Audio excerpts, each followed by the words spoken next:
네, 오늘 함께 나눌 말씀은 고린도전서 16장 14절의 말씀입니다. 우리 짧은 말씀인데요. 한 목소리로 다 함께 읽어보도록 하겠습니다. 너희 모든 일을 사랑으로 행하라. 아멘. 예배 가운데 나오신 우리 모든 성도님들 가운데 하나님께서 주시는 놀라운 은혜와 사랑이 날마다 차고 넘치시기를 주님의 이름으로 축복합니다. 네, 2023년의 마지막 날입니다. 2023년 새해 첫날을 어떻게 시작했는지 혹시 기억하시나요? 네, 365일 전. 네. 우리 다시 찾는 교회는 2023년 1월 1일에 첫 주일 예배를 드렸었는데요. 이제 어느덧 2023년의 마지막 날이 되었습니다. 당시만 해도 우리가 이 자리에서 이 멤버들과 또 이렇게 예배를 드리고 있을 것이라고는 아무도 예상을 못했을 것 같습니다. 모든 것이 감사고 모든 것이 은혜라는 고백이 정말 우리의 고백이고 또 우리의 찬양이 된 것 같습니다. 한 해 동안 하나님께서 인도하심 가운데 우리 함께 믿음의 공동체를 이루게 하시고 또 여기까지 우리를 인도하여 주신 하나님께 우리 시간 감사와 영광의 박수 올려드렸으면 좋겠습니다. 또 서로를 향해서도 격려와 응원의 인사를 주고받으면 좋겠는데요. 수고하셨습니다. 잘 하셨습니다. 네. 하나님이 우리와 함께하고 계십니다. 네. 우리와 함께 하시며 또 우리 예배를 받으시는 그 하나님께 집중하며 한 해를 잘 마무리하는 시간, 또 다가오는 한 해를 잘 준비하는 시간이 되시기를 주님의 이름으로 축복합니다. 네, 오늘은 고린도전서의 마지막 장인 16장의 말씀을 나눌 텐데요. 16장 메시지뿐만 아니라 우리가 그동안 계속 살펴보았던 이 고린도전서의 메시지를 좀 다시 한번 정리하고 마무리하면 좋을 것 같습니다. 우리가 말씀 살펴보았던 것처럼 이 글은 편지 글입니다. 바울이 고린도 교회를 향하여서 쓴 목회적 편지죠. 그러다 보니 당연히 편지의 형식을 가지고 있고 자연스럽게 마지막 부분은 끝맺음의 인사가 주된 내용을 이룹니다. 그래서 16장의 구조를 크게 두 부분으로 한번 나눠보면 앞에 1절부터 12절까지는 바울이 앞으로 어떤 계획을 가지고 있는지에 대한 내용이고 뒤에 13절부터 24절까지는 개인적인 부탁과 인사한 말들이 주로 내용을 이루고 있습니다. 그래서 1절을 보면 연보, 즉 헌금에 대한 이야기가 나오기 때문에 이 부분이 뭐 또 헌금에 대한 어떤 바울의 또 다른 권면이라고 교훈이라고 생각할 수 있는데 사실 이 내용을 보면 그렇게 뭐 대단히 중요한 어떤 내용이 있는 것은 아닙니다. 이 이제 2절부터 4절까지 쭉 요약해 보면 결국에는 무슨 말이냐면 너네도 갈라디아 교회처럼 했으면 좋겠는데 예루살렘에 이제 구제 헌금을 우리가 보내야 되는데 이거를 내가 갔을 때 그때 막 헌금을 하려고 하지 말고 미리 준비해 둬라. 내가 갔을 때 따로 이것 때문에 또 시간이 지체되지 않도록 헌금을 미리 모아두고 준비하고 있으면 내가 갔을 때 받아서 예루살렘 교회에 잘 전달해 주겠다. 그러니까 이런 내용이에요. 그러니까 여기서 지금 이 내용 가지고 뭐 헌금은 이렇게 한다, 헌금은 뭐 이런 사실 이야기를 꺼내기보다는 그냥 자연스럽게 자신의 계획과 일정을 이렇게 브리핑해 주다 보니까 나온 이야기예요. 그러면서 이제 바울의 일정을 이야기해 주는데 뭐라고 하냐면 마케도니아에 들렀다가 고린도로 이제 갈 거다 내가. 근데 잠깐 들릴 게 아니고 고린도에 좀 어느 정도 머물 거다. 그래서 일단 오순절까지는 내가 에베소에 있다가 글로 넘어가겠다. 디모데를 먼저 보낼 테니까 어린 디모데를 좀 잘 챙겨줘라. 너네가 그렇게 궁금해하는 아볼로는 얘기를 들어봤는데 당장은 갈 생각이 없는 것 같다. 나중에 기회가 되면 볼 수 있을 거다. 이렇게 정말 그냥 편지예요. 그냥. 그래서 자신과 자신의 일행들의 일정을 고린도 교회 성도들에게 알리는 부분이 1절부터 12절의 내용인 거죠. 근데 재미있는 것은 이 계획이 하나도 제대로 되지가 않습니다. 이루어지지가 않아요.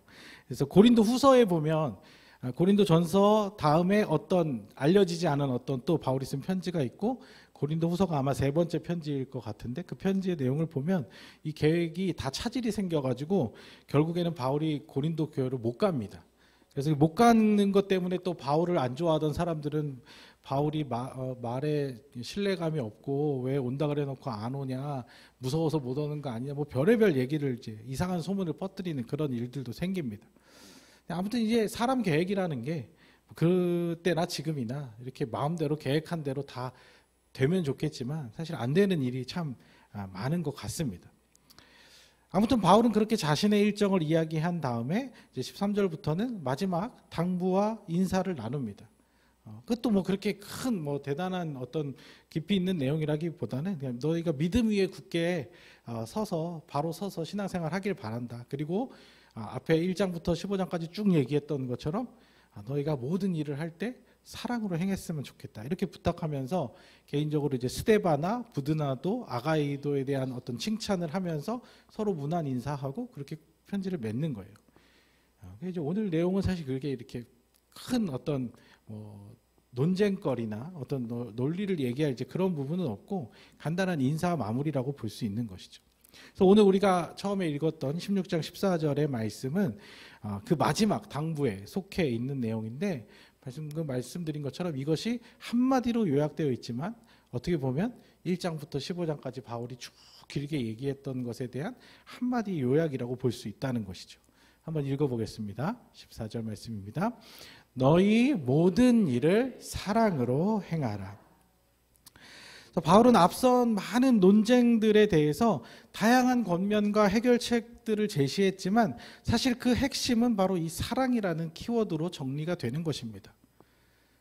기억나시나요? 어떤 문제들이 있었죠? 우리가 16주 동안이나 살펴봤는데 고린도 교회에 어떤 논쟁들이 있었죠? 처음에 파벌 문제가 있었고 그다음에 이제 성도들끼리 세상 법정에다 소송하는 문제도 있었고 그다음에 이제 음란을 저지른 간음한 자를 공동체 안에서 그냥 방치시킨 문제, 그다음에 이제 음식 먹어야 되나 말아야 되나, 그다음에 부부 관계에 대한 문제. 이제 주님 오실 날이 다시 얼마 남지 않았는데 우리가 금욕을 해야 되냐, 뭐 이런 문제.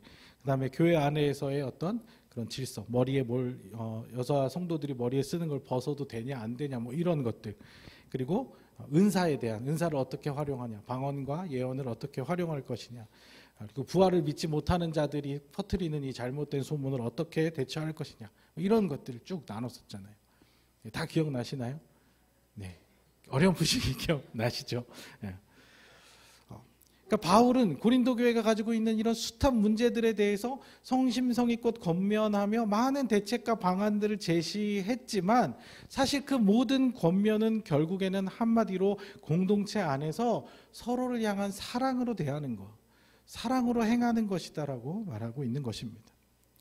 그래서 이 성경을 잘못 이해하는 사람들은 오늘날에도 이 고린도전서의 말씀을 읽으면서 2000년 전에 쓴 편지의 이 내용을 보면서 야, 바울이 이렇게 하라고 했잖아. 그러니까 이렇게 해야 돼. 바울이 이게 맞다 그랬어. 그러니까 우리도 이렇게 하는 게 무조건 맞는 거야. 이렇게 어떤 행위의 문제에 갇혀서 그 바울의 권면을 문자 그대로 그 행위에 갇혀서 이해하면서 이 신약 성경을 또다시 어떤 율법으로 만들어버리는, 그래서 모든 우리의 사회적 문제에서 일어나는 것들이 이 당시에는 없었는데 그 당시에 어떤 바울이 했던 몇 가지의 권면, 분명히 그 당시의 상황에 맞게 이야기를 한 것인데 그 상황을 다 뛰어넘으면서 천편일률적으로 문자적으로 적용하는 그런 사람들이 있는데 그거 위험한 적용이고 위험한 해석이라는 것입니다. 우리는 바울이 내놓은 이런 대책, 뭘 어떻게 해라라는 이런 권면 뒤에 넘어 있는 그 바울의 의도, 모든 일을 사랑으로 하라는. 그래서 우리도 교회 안에서 있는 다양한 문제들에 대해서 고린도 교회에서는 없었던 문제들이 지금 현대 교회에서 일어날 수 있잖아요. 그런 문제들이 있을 때 그럼 야, 성경엔 답이 안 나와 있는데 어떻게 해야 돼가 아니라 그 원리를 따라서 우리가 답을 찾아 나가야, 새로운 답을 또 찾아 나가야 한다는 것이죠. 어쩌면 오늘날의 교회는 고린도 교회보다 훨씬 더 많은 논쟁거리와 분쟁거리들이 생길 가능성이 있습니다. 왜냐? 그때랑은 시대가 너무 많이 달라졌거든요. 어떤 분명한 가치 기준이 없는 시대예요. 포스트 모던 시대잖아요. 또 세대별, 문화별 다양한 가치와 생각들이 공존하는 그런 사회를 우리는 살고 있습니다.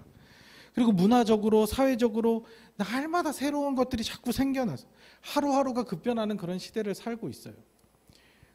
3년이면 강산이 변해요, 이제. 뭐 10년까지 갈 것도 없습니다. 3년이면 얼마나 많은 게 3년 전 프로그램 막 TV에서 보여주면 이렇게 또 화질도 그렇고 뭐 다 되게 옛날 것 같이 그렇게 느껴진다는 거죠. 이런 시대에 목회자가 하나하나 그거를 이건 이렇게 해라, 이건 저렇게 해라, 이건 이게 맞다, 저건 저게 맞다, 이거 어떻게 다 판단을 내려주고 어떻게 답을 다 제시할 수 있습니까? 물론 함께 고민하면서 말씀으로 답을 찾아 나갈 수는 있겠죠. 근데 어쩌면 저도 한 번도 경험해보지 못한 일들이 우리 앞에 계속 나타날 것인데, 그럴 때 우리가 하나님께 답을 구하는 게 그게 우리가 함께 해야 나가야 할 일이지, 이건 이렇게 해라, 저건 저렇게 해라, 그렇게 답을 내릴 수 없다는 거예요. 어차피 답을 내려줘도 안 들으실 거잖아요. 그러니까 뭐 누군가가 하는 말처럼 100명의 성도가 있으면 100가지 문제거리가 있는 게 교회라고 해요. 근데 뭐 100가지만 있겠습니까? 100명이 또 다른 100명과 서로 상호작용하다 보면 그 관계 속에서 얽히고 설키는 얼마나 많은 문제들이 존재하겠습니까? 우리는 고린도전서의 말씀을 통해서 이 복잡하고 다양한 문제를 풀어갈 수 있는 하나의 원리, 그러니까 답이 그냥 넣으면, 이거 질문하면 답이 딱 떨어지는 게 아니라 원리만 제공되고 있기 때문에 답을 찾아가는데 시간은 좀 걸릴 수 있어요. 우리가 같이 이것을 맞춰나가는데 오래 걸릴 수는 있어요. 하지만 그 원리를 중요하게 여기고 모든 일을 사랑으로 행하라는 그 바울의 당부를 우리가 마음 깊이 이해하고 말씀 안에서 답을 찾아나가야 한다는 것이죠. 그러기 위해서는 우리 안에 하나님의 사랑이 먼저 가득 채워져야 하겠죠. 그래서 우리가 그 하나님의 사랑을 바탕으로 모든 갈등과 분쟁을 잘 해결해 나갈 수 있기를 우리가 앞으로도 계속 힘써 나가야 할 것입니다. 그럴 때 우리가 참된 교회다움을 회복하며 하나님을 알지 못하는 사람들에게 본이 되는 모습, 참사랑의 빛을 비춰나갈 수 있는 모습이 될 수 있을 것입니다. 우리 다시 찾는 교회와 우리 모든 성도님들이 그 사랑의 원리로 모든 일들을 감당해낼 수 있으시기를 주님의 이름으로 간절히 축복합니다. 네, 16장이 이제 다 끝났거든요. 네, 이렇게 설교가 끝나면 너무 아쉽잖아요, 그렇죠? 그래서 우리가 16주 동안 우리가 걸쳐서 살펴보았던 이 고린도 전서의 내용들 중에 우리가 기억해야 할 교훈들을 정말 아주 간단하게 딱 3가지로만 정리해보고 우리 함께 또 이후 시간을 진행했으면 좋겠는데요.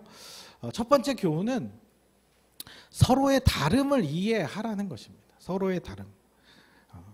교회 안에서뿐만 아니라 우리가 살아가면서 사람들과 갈등이 생기는 가장 큰 이유는 서로가 다르기 때문입니다.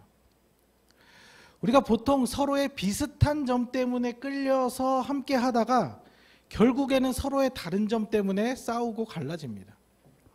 서로의 다름으로 인해 생기는 갈등을 어떻게 받아들이고 어떻게 해결하느냐가 교회 공동체뿐만 아니라 모든 인간관계에서 정말 중요한 요소라는 것이죠. 바울은 이것을 몸과 지체에 대한 비유를 들어서 서로의 다름을 존중하고 이해해야 한다고 권면했습니다. 12장 12절의 말씀 우리 다시 한번 읽어보겠습니다. 몸은 하나인데 많은 지체가 있고 몸의 지체가 많으나 한 몸임과 같이 그리스도도 그러하니라. 아멘. 그러니까 모든 인간이 다 생긴 구조가 비슷하니까 다 똑같을 것 같거든요. 근데 절대로 똑같지가 않다는 것입니다. 심지어는요, 우리가 같은 경험을 하고 있는 것 같아도 사실은 모두가 다 다른 경험을 지금 하고 있는 거예요.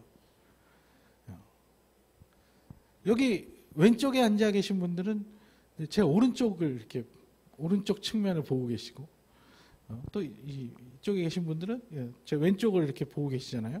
그러니까 오늘 다 같이 교회 와 설교 들어도 이미지가 서로 달라요. 보는 각도에 따라서.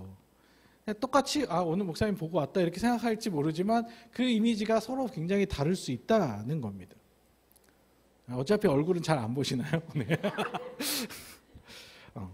그러니까 비슷한 경험이지만 완전 똑같을 수는 없다는 거예요. 다 같이 여행을 한번 갑니다. 여행을 가서 이제 어떤 관광지에 가면요, 이렇게 가이드가 이렇게 어디 내려주잖아요. 그럼 이제 다 거기 보고 왔다고 하는데 다 제각각이에요. 다 하고 싶은 대로 다 이 사람은 이쪽 가서 이거 보면서 돌아다니고 저 사람은 저쪽으로 돌아다니고 다 서로가 관심 있게 보는 것이 다르다는 것이죠. 취향이 다르고 생각이 다르고 관심이 다르다 보니까 몇 밤 며칠을 같이 다녀도 그 경험에는 분명히 차이가 있을 수밖에 없는 것입니다. 그러니까 서로 똑같을 수 없는 인간이 서로 똑같을 수 없는 경험을 하면서 살아가니까 이것이 시간이 누적될수록 결국 서로에 대해서는 다르다는 것이 강하게 느껴지는 것이 당연한 일이라는 것이죠. 그래서요, 서로 너무 많이 비슷하다고 해서 너무 믿으셔도 안 되고요. 상대방이 나랑 너무 다르다고 해서 그렇다고 또 너무 싫어할 필요도 없습니다. 원래 다 그런 거예요. 교회 공동체는 이런 서로의 다름을 이해하는 성숙한 인격 속에서 절대 내 방식을, 내 경험을, 내가 내린 정답을 누군가에게 강요해서는 안 된다는 것이죠. 그것보다는 먼저 하나됨의 관점에서 나와 다른 생각을 하는 사람들에 대해서 왜 어떻게 저런 생각을 하게 되었고 어떻게 저런 이해를 하고 있는지 서로의 관점을 눈높이로 맞춰주고 서로가 배려하고 양보하는 방법을 선택하는 것이 그것이 우리들이 해나가야 하는 방법이라는 것입니다. 서로의 다름으로 인해 생긴 갈등과 상처, 불편함들은 절대 어느 한쪽을 기준으로 해서 맞춰진다고 맞춰지는 것이 아니라는 것이죠. 결국에는 어느 한쪽에 맞추면 그 후에 또 다른 불편함들이 생기는 건 당연한 일이에요. 이것을 해결할 수 있는 유일한 방법은 뭐냐? 모두가 다 내려놓는 거예요. 서로가 각자의 관점을 다 내려놓고 하나의 관점, 즉 우리를 한 몸 되게 하신 예수님의 관점으로 모든 것을 바라보려고 노력하는 것입니다.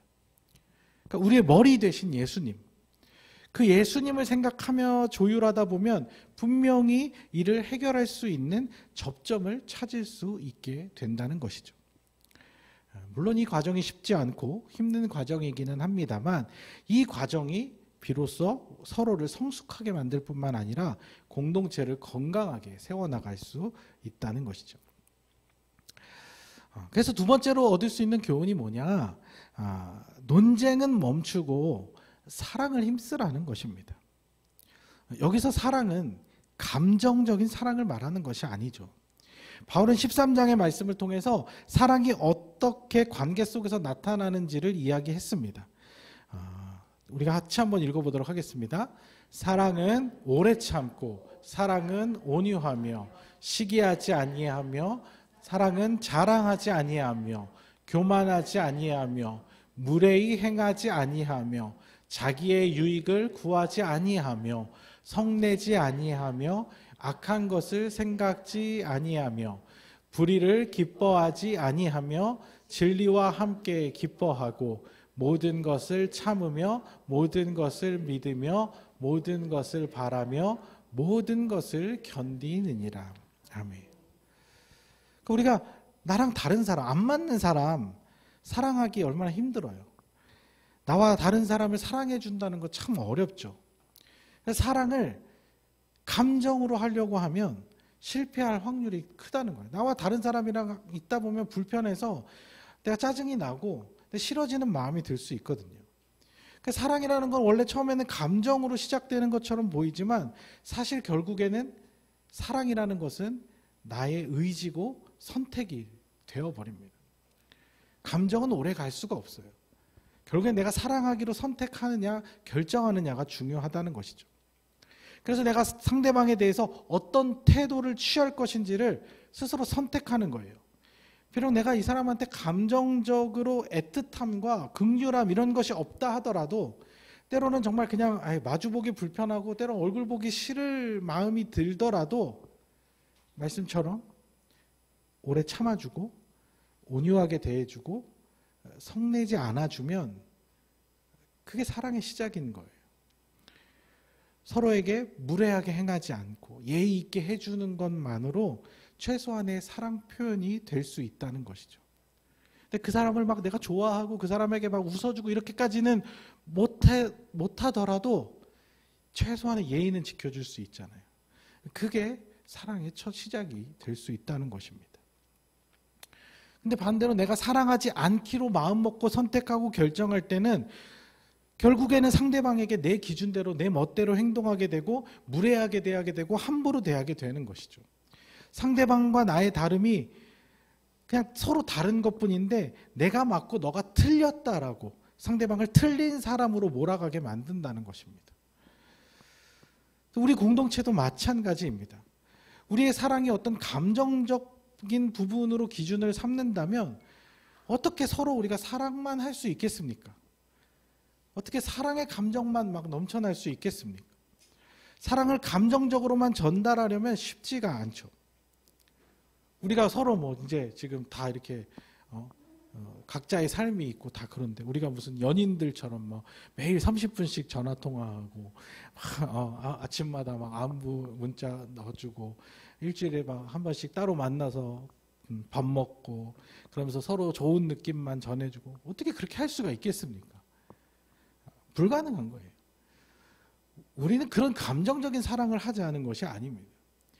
그저 우리가 함께 할 때 서로를 존중하고 나와 좀 다르지만 나와 생각이 다르지만 불편할 때도 있지만 서로를 존중하며 상대방에게 예의 있게 대해주는 것, 그것이 사랑의 관계를 맺는 출발점인 것입니다. 그래서 서로의 생각이 다르더라도 이해해 보려고 들어주고 기다려주고 참아주고 서로 뽐내거나 시기하지 않고 인격적으로 존중해 주는 것이 우리가 할 수 있는 사랑의 첫 걸음이라는 것이죠.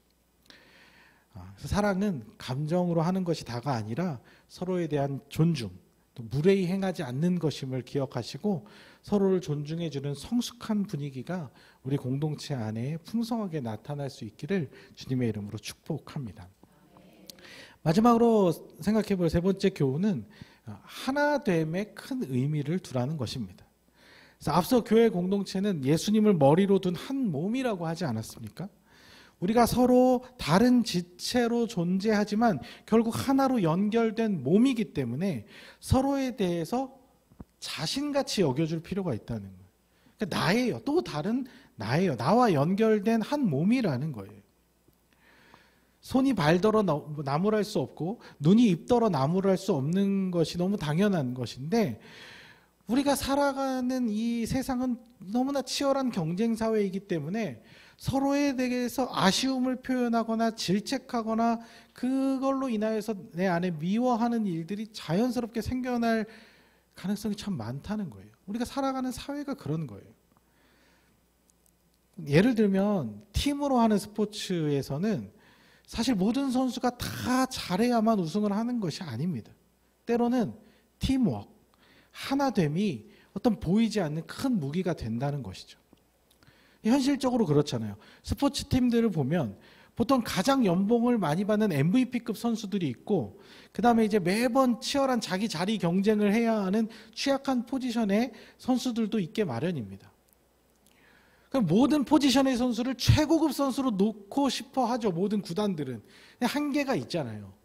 재정적인 문제도 있을 것이고 또 그 팀을 원하는 사람들, 그 선수들의 마음도 그렇고 또 그렇게 모아놨다고 하더라도 또 각자 부상이나 뭐 여러 가지 상황으로 이게 다 안 이루어질 때가 있단 말이에요.